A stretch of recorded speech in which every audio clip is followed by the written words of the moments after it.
Well, Secretary of State Marco Rubio affirming U.S. support for the autonomy of a longtime partner in the Middle East. The Prime Minister of the Kurdistan region of Iraq has been in Washington this week meeting with Trump administration officials. Joining us tonight is that Prime Minister, Masrour Barzani, the Prime Minister of the Kurdistan region of Iraq. His government has announced some new energy deals with U.S. companies worth more than $100 billion. Mr. Prime Minister, we appreciate the time.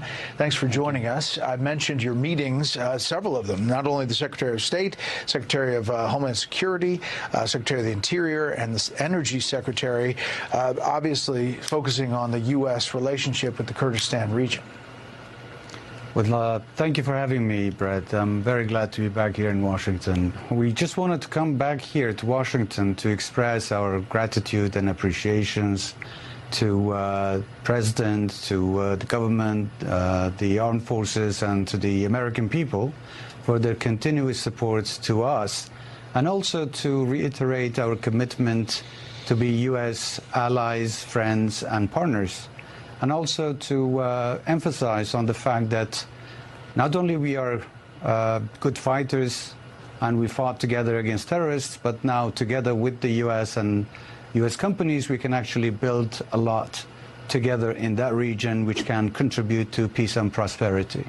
And these are massive deals. I mean, as you look at the breakdown, it's almost $110 billion, 8 trillion standard cubic feet of natural gas, and 5 trillion standard cubic feet of gas. There's 900 million barrels of oil.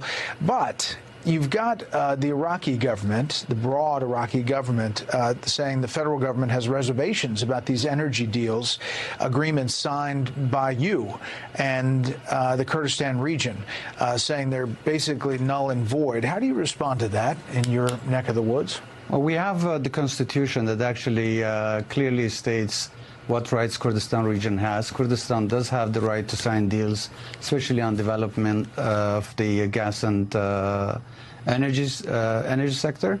We have signed deals in the past, and these two companies have been operating in Kurdistan for the last 15 years. I want to talk about your region. Obviously, the U.S. is lifting sanctions on Syria, formally starting that process today. The Secretary of State said if that hadn't happened, it would become an ISIS playground again. You're in the neighborhood. What is your assessment of Syria and the region now?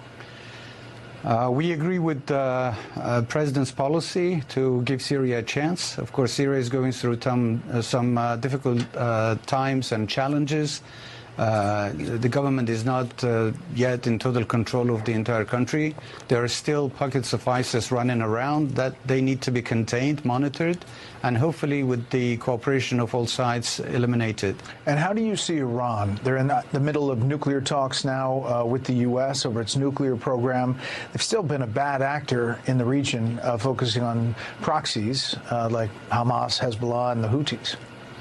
Well, we hope that the talks that currently are underway will lead to some peaceful settlements. We don't want war. Obviously, everybody supports President's vision. We certainly do. We support President's vision of peace, prosperity, economic development, and we hope that these talks will lead to some sort of peaceful results that would respect the rights of everyone. There's some foreign policy experts that look back at the U.S.-Kurdish relationship and think that we, the U.S., left you all hanging a number of times in recent years in Syria, in various fights where you've been fighting terrorists on the ground.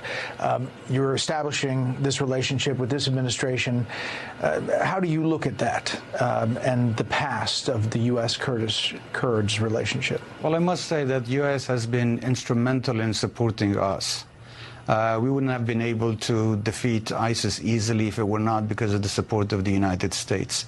And I can tell you on this trip we have heard very supportive words from the administration. This is exactly what we want, and we are very grateful for what the U.S. has done. So we hope that the U.S. will continue to see us as partners as we are. And we are very proud, actually, to be U.S. allies and partners. Yeah. Well, Mr. Prime Minister, we appreciate the time. We'll follow those big energy deals as well and see how they go. Thanks for coming in. Thank you. Thank you for having me.